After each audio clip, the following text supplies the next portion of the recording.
So, you've been locked inside your house and you spent the last 2 days on Netflix, and now you feel like you must be productive. You feel like just staring at a TV screen the entire day or talking to your friends on the phone isn't as fun as you first thought. And in all this quest for productivity, for figuring out how to upskill yourself, you've probably scouted the entire internet, but not been able to figure out exactly what you want to learn. And even if there's something you want to learn, is that really industry relevant? Guys and girls, my name is Varun Maya. I'm an entrepreneur, an author, a 3D artist, a designer, a coder, and a bunch of other things. I've been working in this industry for over 10 years. And I run a company called Avalon Labs. And Avalon Labs basically is both a services company that works with some of the biggest companies across India. And at the same time, we run a product company called Meta, which helps upskill a lot of Indians across different age categories. So in this video, and this video is actually something, it's a collaboration between me and Foundergraphy. They reached out to me in the morning and they said, Varun, there's going to be a lockdown for 21 days. Is there something you can do to help these people figure out what skill they want to learn over the next 21 days? And I said, sure, I'm up for the challenge. So in this video, it's titled 21 Skills for 21 Days. It's a guide, it's an in-depth guide on exactly how to get started, where to get started, and what you should accomplish by the end of 21 days. And in my opinion, the lockdown is going to be for much longer. So if that happens, then you have plenty of time to pack on some real meat into your resume. Ready? Here we go.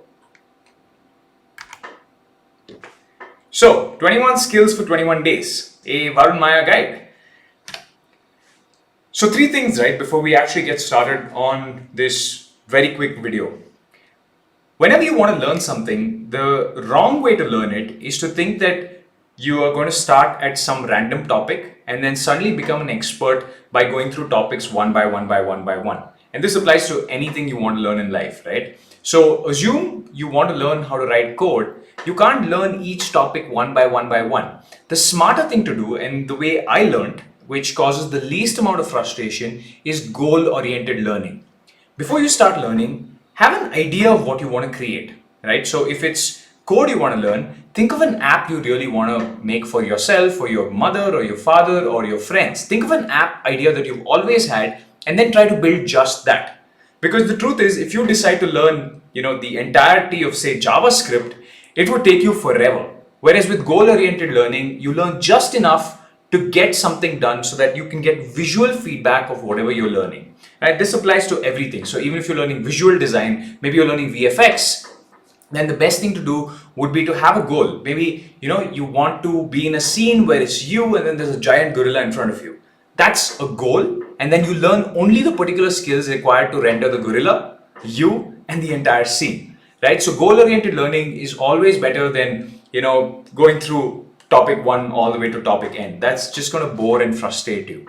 The next thing is that in this video, I put out 21 skills, but the chances that you will learn all 21 skills in 21 days is 0, right? So I would rather you pick one skill and then get to a point where you're a master of that skill. This video is more about teaching you what the different types of skills are, who the personalities that really fit into skills. So for example, if you're a very extroverted person, then maybe something like code isn't the best skill for you. So we're going to run through that. So you have this little bit of an ice cream stick, when you go to a Baskin Robbins and they give you a small stick to taste the different kinds of ice cream before you try them. This video is your trial run, right? So pick just one and master it.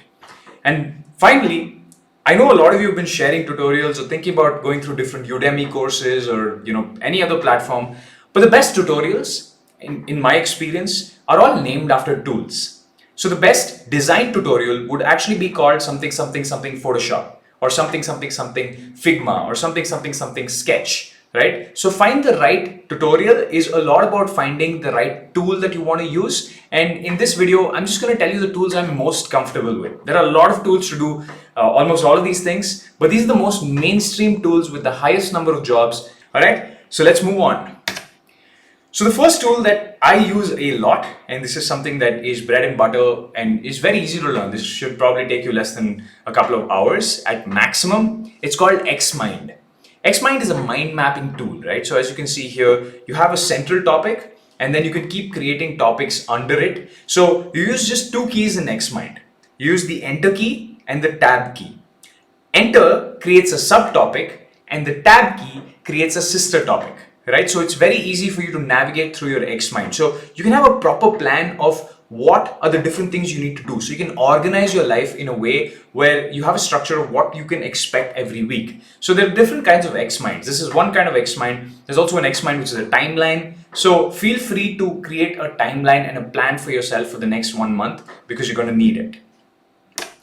The next thing, and this is the first tool that I kind of wanted to cover, mainly because in my opinion it's one of the easiest to learn but one of the hardest to master. And that tool is, or that skill is music production. So everybody from your neighborhood DJ to somebody who's probably recording rhymes for children, they're all well versed with simple tools for music production. But the best tool that I can recommend, and one that is free, is called Audacity. Now, one of the beautiful things about Audacity is it's completely free. Its code is available online. Not that you're going to edit or use it, but you know that it's got a bunch of different contributors putting things together. So it's on par with some of the other more paid tools out there. So with Audacity, you have different tracks and you can just drag and drop music and you can play with things like plugins, speeds, pitch, trebles. So one of the ways I like to combo Audacity is with YouTube's audio library. That's right, YouTube has an audio library. So if you just Google YouTube audio library, you'll find this entire set of music and sound effects that YouTube has put out there for free for content creators to use. All you have to do is pick them up and drag them and drop them into Audacity, and you can have any music that you could possibly dream of, you can actually create it. Now, if you want to go one notch above YouTube and spend a little money, there's a tool called Epidemic Sound that has a lot of these indie artists, unknown artists who not too many people know about. So you have those people who put out tracks which have maybe 100 views, 200 views. Epidemic Sound collects all of these people, and for a price, for a small subscription, it allows you to use their music in anything you want to create. So I use Epidemic Sound a lot. My company uses Epidemic Sound a lot. So that's something you might want to upgrade to. It's not very expensive if you go for the personal plan. The next thing, and this is if you want to learn design, there are two kinds of design. I like to split design into two kinds. Actually, there are many kinds of design, but the two general categories are photos and composites, which is basically you try to make a fantasy scene. Like you can see here, there's some jellyfish in a forest with a woman there, right? So that's a composite. You're putting 3-4 things together, playing with the lighting, playing with the shadows, playing with the elements in the image. And that's the kind of design that got me into Photoshop in the very first place almost 8 or 9 years ago, and it's probably something that will interest you, especially if you have a very creative mind. The next type of design is UI and UX, that's user interfaces and user experience. Now, I don't recommend Photoshop for UI UX, even though you can do it in Photoshop. I would recommend a tool called Figma. Now, Figma is free for up to 2 users. So all you have to do is go to Google and type Figma, and you will find this wonderful tool that allows you to use simple lines. It's like drawing on a piece of paper, except there are slightly more complicated tools that you will get used to very quickly. There are a bunch of really good free Figma tools out there, Figma tutorials out there on YouTube. So make sure you go check them out. The next thing, and this is, I would still call it a part of design, is 3D modeling and rendering. Now, we've all grown up looking at the 3D academies that keep going around, especially when you're driving across a crowded lane in a city like Bangalore. You'll find many animation academies along the way. But we always see that these animation academies don't really produce anything good, because when their final work comes out on TV, it's not very great, right? It's amateur stuff. But that's because they don't use the latest tools. So the latest or the best tools, in my opinion, in this space, especially for realistic modeling, there's Blender for objects and props, right? You can just go to Google and type Blender 3D, and it's free. And then there's DAZ 3D, which is good for really realistic human models, right? If you want to do a lot of human modeling, it comes with a bunch of pre-rendered or rather pre-created 3D models called the Genesis library. That's GENESIS. You don't need to know that. It's available in DAZ. That's DAZ 3D. It's all free, and you can Google it and download it right now. The next thing, if you want to take it a notch above 3D, and this, it's now we're not really falling under design, right? And this is for people who've grown up playing a lot of video games, like me. right? So I've always wanted to make a video game, and I've made video games over my life only because I played them when I was young. So we tend to replicate our childhood in that way. So one of the tools that I like using is called Unreal. Now Unreal is a very old engine, but it's constantly upgraded. And Unreal is one of those engines where even the guys who made Unreal don't know the breadth of the tool, right? It's such a wide tool. There's so many different parts to it that no individual developer of Unreal knows what it's about. So don't try to learn the entire tool. You will never manage. Just goal-oriented design. So have a game idea in mind, whether it's a racing game or a game like PUBG, whatever it is, have an idea in mind and try to create it using Unreal. There are plenty of good tutorials out there. One of the best places to find Unreal tutorials on YouTube is this channel called Virtus Hub. That's VIRTUSHUB. Now, one piece of advice for people who are using Unreal who want to make realistic games, realistic looking games, right? Like Call of Duty, which look very good. There's this pack for Unreal. Actually, it's a separate company. It was called Quixel. That's QUIXEL. They got acquired by Unreal, right? So ever since they got acquired by Unreal, the Quixel pack is entirely free. And as you can see, Quixel is a pack of extremely good looking textures. So you can use these textures in whatever you do in your game, right? So you have rocks, sand, grass, whatever it is, you have this entire massive library that you can just drag and drop. It's never been easier to make a game, ladies and gentlemen. Now, one cool thing about Unreal that I need to add is you don't really need to learn how to code if you want to make simple games. Unreal has a scripting language called Blueprints that allows you to just basically drag and drop. It's getting easier than ever to make a game, and you shouldn't think that it is as complicated as it was even 5 years ago, right? So that's why you see this huge influx of games coming in, because it's getting easier and easier. The next thing, and this is for people who have more of a technical mind, who want to solve challenges on an everyday basis, and who don't mind getting into the nitty-gritty, right? And that is the ability to code. Now, personally, I recommend everybody learn the ability to code, right? Because learning how to code is such a valuable skill. It's useful in so many different departments, and in the future, today, we talk to humans. Today, I'm communicating with you because I know the English language. Tomorrow, you'd find that these people, the people who can code, can not only communicate with humans, but because of their ability to code, they can communicate even with machines. Now, today it could just be a computer, but tomorrow it could be a tube light, it could be a fan, it could be a AC. So it's a very powerful skill to be able to learn how to code. But again, never go into learning how to code from scratch, right? Don't say I'm going to start with topic 1 and go all the way to topic 3000, because there's an unlimited number of topics. Instead, goal oriented. Have you ever wanted to build a task manager or some simple tool to help you manage your music library? Well, that's a good start, right? So with that idea in mind, learning how to code is very easy. Go to codeacademy.com. You can get started for free, and it runs you through a bunch of tutorials that helps you become a better coder. Now, one of the things about code is, for the first few weeks, it's going to frustrate you, right? You're not going to be able to understand what's happening and why certain things work, right? More than anything, some of the ways, especially when methods or functions are called, you might just look at them and be like, what is that, right? Or how is that happening? That looks like magic. But my advice to you is stick with it. After a couple of weeks, the frustration comes down as you get used to certain patterns, and you realize there's some things in code that just are, right? And when you go with that attitude, eventually you can start breaking the walls of, or the walls that you've created, saying, well, that's just how it is. You can do, or you can break past that wall many years in the future once you become an expert, but for now you just have to take certain things for granted, right? That's a good approach to learning code, and it's the approach that I didn't take, but it's the one that I've seen work better for other people. I'm more the guy that tried to go in depth in the first few weeks and got really frustrated. Now, the right language to learn is JavaScript. JavaScript is one of the most popular languages out there right now, right? And in the future, almost all developers out there will be working in JavaScript. Now, there's this sentiment that a lot of new coders have, which is, hey, I want to learn some new language that nobody else knows just to be cool.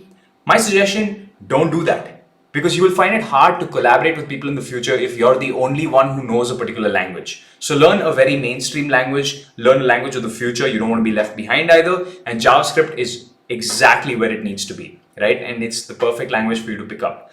And the right stack. And remember, when you build apps for, say, your phone. Maybe you're building an app like Swiggy or Dunzo or Zomato, or you're building an app for a computer. You need something called a stack. You need servers, you need to be able to communicate with servers, you need people to be able to communicate with each other on the app. So we use something called a stack to make a lot of that easier. And the best stack to use is something called the MERN stack, which stands for MongoDB, Express.js, React, and Node.js. You can Google all of this. Moving on, we've got web design. So almost 8-9 years ago, when I was doing web design, I was manually writing code, right? But today we have some amazing and powerful tools that make web design almost as easy as drawing websites on a piece of paper. So there's this wonderful tool that I've been using for a long time called Webflow, and you can Google that. That's Webflow, Webflow. You can check out Webflow. It's magical, right? So you can design websites for the screen, for mobile screens, for smaller screens. You can play around with the styling, the settings. So Webflow is an amazing tool that has just changed this entire notion that you need to code to be able to be an expert in the field of web design or web development. It's actually changed that entire idea, and it started a movement called the no-code movement, right? And if you're one of those people who's artistic but doesn't want to get all the way down under the hood, Webflow and web design are for you. Now, I know the architects are going to come at me with pitchforks because they've studied this for 5 years and they think that, there's a lot going on behind this, and they've spent a lot of time in CAD tools, CAD drawing tools. But to be very honest, what's taught in Indian architectural colleges is extremely outdated. There are tools now that allow even an amateur to be able to build architecturally sound models, right? So you can build an entire house, you can build an entire park, and the tool I'm talking about right now is Twinmotion. It's by the same company that makes the Unreal Engine, and that's actually the same company that makes Fortnite too, the game, right? So surprising that they have such a wide variety of software. But Twinmotion allows you to be a real architect. It allows you to be a real interior designer, and you can actually show potential clients the entire house that you're building for them. Now, my opinion is that 80 to 90% of this is still theory and building, but to be a real architect, you need to spend that last 10% interning or working very closely with another architect, someone more experienced than you perhaps, right? But this idea that you need to go to college for 5 years to learn architecture, I know there are people in the audience who are going to just throw stones at me for saying this, but every other industry has changed, right? You don't need to go to school to learn code. You don't need to go to school to learn design anymore. In fact, some of the best designers that I know personally have failed design school, right? So you have this entire revolution where there are these really powerful tools, but most people in college are still learning tools that are 15 years old. Beats me why, right? So Twinmotion, check it out. It's free. You'll love it. Then there's the idea of authorship, right? Now, even though I have a published book out there it's a #1 Amazon bestseller, I don't consider myself an author. And I don't consider myself an author because I write from my experience, right? And when I write, I write from experience and I write for fun. I don't write to be a professional author. And I do not think it is possible for anybody to be a professional author and make money just off books. You're not going to make a living writing books. I can guarantee you that there's too much competition. You might be one of the lucky billion people who writes a book and becomes the next J.K. Rowling, but it's very risky and very hard, and it's not a career path, right? But it's a good skill to have, and it's great to build a brand, and it's good to get visibility. And the tools I use are something called Reedsy that does something called typesetting by itself. So just go to Google and look for Reedsy. That's Reedsy. It does things like typesetting. It does things like adding a cover, the ISBN. It's a beautiful tool. It allows you to structure your book into different sections. If you're weak on the grammar, if your grammar isn't very great, you can use a tool called Grammarly to make sure sentence construction is better. Although what I found is that it's not perfect, right? Grammarly is better for writing email than it is for writing books, which is why I haven't mentioned it in the screen here. Then, if you've written a book and you think, well, I want to go get it published, and when I want to get my book published, because I knew a few people and it was easier, Bloomsbury, one of the best publishers in the world, the same publishers that published J.K. Rowling, they came and said, well, we'll do it, right? But to be very honest, before that, the plan with me and my co-author was to go out and self-publish the book. And to self-publish a book, and that's a method I recommend to you guys as well, use something called Notion Press. It's an Indian-based company which allows you to self-publish a book. They take a small upfront fee to print the first few copies, and then you can go out and sell those copies. And they do things like getting the books in the bookstores in the first place, right? So Notion Press and Readseed, they're a good combination. But I think the main part of being a good author is your brain, right? Absorb good information, mix it around, and put out some wonderful stuff in the world. The next thing, and this is more for people who've grown up drawing, right? Who've grown up with a pen and a paper, or a pencil and a paper, and who really like drawing and watercolors, right? So this is the digital form of watercoloring, and we use Adobe Illustrator. Now, you might say that, well, Illustrator and Photoshop are similar tools, but over the years, I've made the distinction. Even though you can do all of this in Photoshop, I prefer to do it in Illustrator. There are plenty of tutorials on how to do digital painting. The words you need to use on YouTube are digital painting, and you'll be able to create wonderful comic book style art. Now, this is one of those things that parents are going to throw stones at me for. It's professional gaming. Now, you might think that it's silly for me to pitch professional gaming, but in my opinion, and the stats that we've seen on the back end, professional gaming is going to be as big, and esports I'm talking about, is going to be as big in India as, say, a cricket. Not today, but maybe 10 or 15 years in the future. Because it's a global sport, it's something that people can tune into every day. And unlike a sport like cricket, where not everybody can be a cricketer. So a kid or an uncle or somebody's father or child could look at a cricket match and say, well, that player's playing really well, they might feel all the tension, but they can't play the sport themselves. They can't go out the next day and play the sport unless, they're in a gully or they have the space. But in esports, it's something where you can watch a game and you can try the exact same technique 10 minutes later on your computer, right? Or on a PlayStation or whatever console or device you use. So professional gaming has a very, very bright future, especially in India. There's going to be a lot of money in the space. So it makes sense, and India actually has a dearth of professional players in many different games, whether it be Dota or Fortnite or Apex or Call of Duty. Very, very few players. There's a lot of space to form the top 5, the top 10 teams, and it's coming. Whether you like it or not, it's coming. Now, if you're not the guy or the girl who's great at the game, you might be good at the things around it. Take a look at IPL, right? IPL has so many different parts. There are people who organize the competition. There are people who organize the auctions. There are the players themselves. There are commentators, right? And one of the best places to be is a commentator in the gaming environment. So professional streaming is picking up, especially in India. There's lots of funding activity going on into professional streaming companies. The two good platforms to stream on are Mixer and Twitch. And the best way to stream, or the software to stream, is something called Open Broadcaster software. All of this is free. All you need is a voice and a personality and a game to cast or to commentate on, and you can get your act started right now. Again, there's a very, very small number of professional streamers. Who knows? You could be the next best one. The next thing, and I do not recommend this primarily because of the competition. Almost everybody's trying to do this, and what works in the influencer or the content creator space, and this is my Instagram profile there. What really works in this space is the ability to storytell and the ability to relate to your audience. And if you don't have a story already in the real world, if you don't have experience already in the real world, then why should people listen to you, right? So people like listening to me because of the things that I've already done, and I talk about them and I say, hey guys, here are the things that we worked on, here's how you do it, right? So I'm more of a how-to influencer.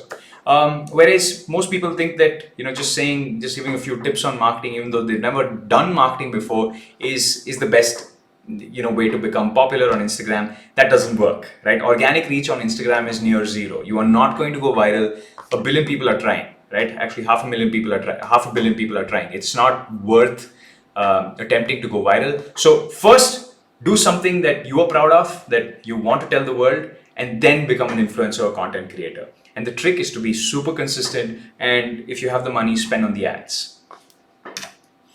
Film production. Now, there's a reason I delayed film production till here, and it's because film production is actually something that requires, in my opinion, a lot of expensive equipment. right? You can obviously produce films with phones, and we're getting that in like 2 or 3 years. But most people who get into film production often walk around with, a lakh or two in equipment every day, right? So a lot of people, or I would recommend a lot of people go into Premiere Pro if this was a short-term thing. But if you want to become really professional at film production, I prefer you guys learn a tool like Adobe After Effects. After Effects is exactly like Premiere Pro, except it's got a lot more functionality, whether it be with the plugins or whether it be with so you might actually even write some scripts in After Effects. You might not always use them, but After Effects is really great for things like this, for things like masking, for things like if you want to make a film like the Avengers, you can't just use simple cuts and transitions, right? You need to have the monsters in the back. You need to be able to collaborate your 3D footage as well as the footage that you've taken in real life. So Premiere Pro is not so good at that. After Effects is your better solution. It's the more long-term solution. If you're spending time learning, might as well learn the more viable tool. Now, some people want to learn 2D animation, right? They want to make anime like, say, Dragon Ball Z or Naruto. And there's a tool for this. It's called OpenToons. OpenToons is it's a free open source software that's out there, and in my opinion, it's one of the best. I happened to use this many years ago. I created a very trashy anime, but it gave me enough of an idea into the tool to realize that I don't like doing 2D and I prefer doing 3D because of the finer control on emotions. Whereas with 2D, there's a lot of effort and time you have to put into small minor expressions. You reuse a lot of footage in 2D, right? And you'll realize that when you use a tool like this. But for the people who have grown up watching anime, who want to replicate it, who have a really good idea, OpenToons is your solution.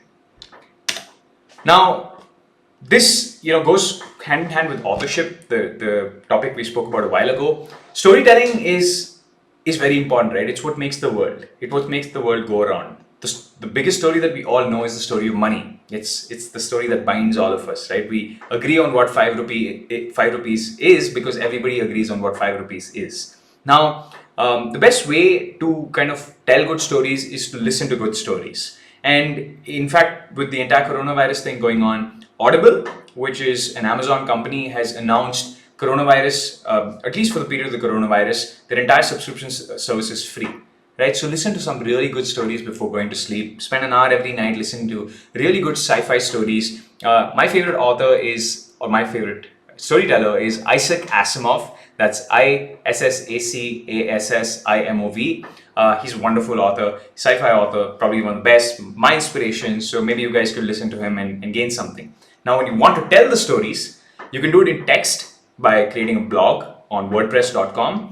Or you can use Anchor, which is a podcasting platform, to basically put your podcast everywhere from Spotify to Google Podcasts and stuff, right? But I only suggest you create, again, this is just me, I suggest you create content only once you think you are interesting enough for other people to hear about. Don't do it just because you want a few followers or likes. It's not that easy, right? So do it because you're genuinely interesting or you've learned enough to be able to share it with other people. This is my learning. I've tried doing content twice in my life. The first time, nobody wanted to listen to me, right? And I spent almost half a decade after that to get better.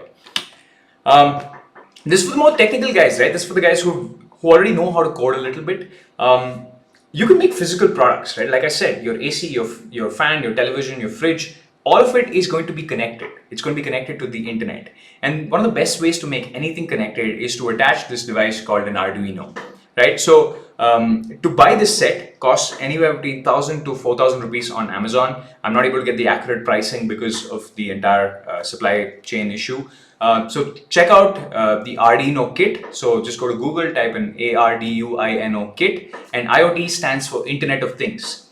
Now, the Arduino, when I used it for the first time, it confused me because of things like, I was never a physical product kind of guy. I was always a software guy. But the Arduino changed my mind. It showed me that you can make some really wonderful things with very simple code, right? And very simple connections. And it's crazy how much power this device has. In fact, this Arduino here is more powerful than the device that we use to send man to the moon, right? So it's just superb how powerful these things are getting. It's not very difficult to control. It costs a little bit of money upfront to buy the device, and you can find these. Don't just buy a single device, buy the entire kit. Well, this is for people who are less digital and who want to learn something for the sake of escapism, right? I learned music for the sake of escapism the first time I learned it, and I play this device called the ocarina. It's what Zelda, if you played the old Zelda games. So I really like the device. I like the sound it makes. But what was interesting about learning music is learning how to read musical notes, right? Which is a language in itself. And over time, those references, those E, F, G, A, B, you don't need it. When you see a particular note, you know exactly what configuration your fingers need to be in on the ocarina.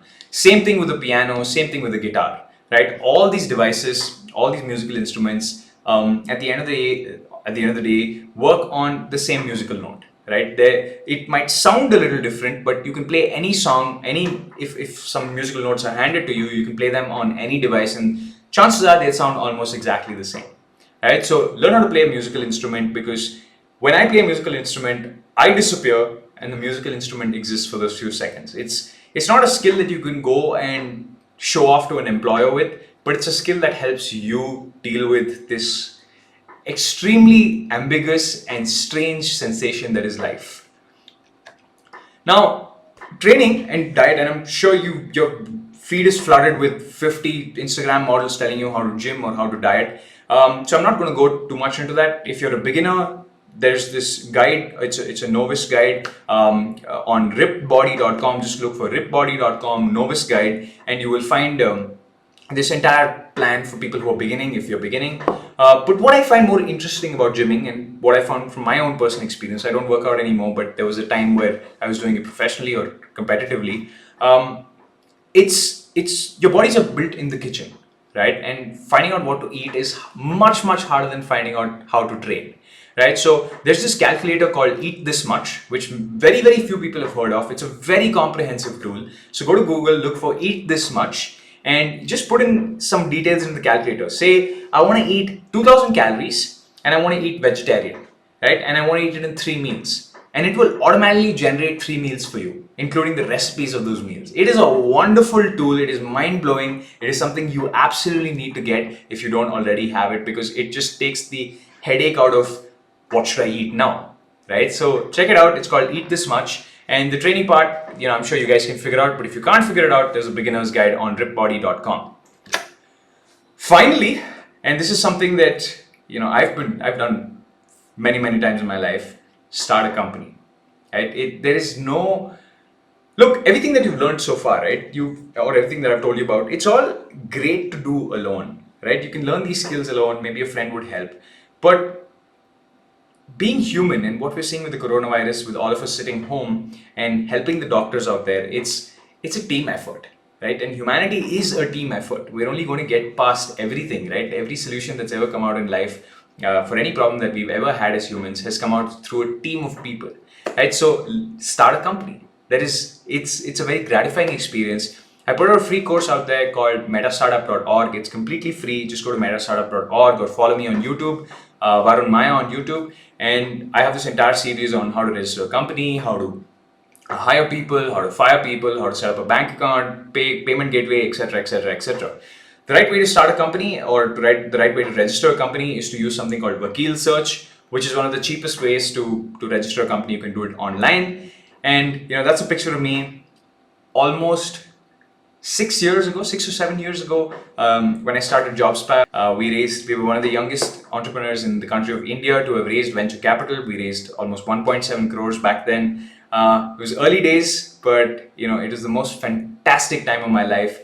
And we all did it out of one small house, right? It reminds me a lot of the situation that we're in right now. We're locked in. We have the internet. We have each other, but we can't go out. The best thing to do during this period is to build something, and the best vehicle to build something is a company. All right, guys, that's it for my time. Thank you for paying attention. Bye-bye.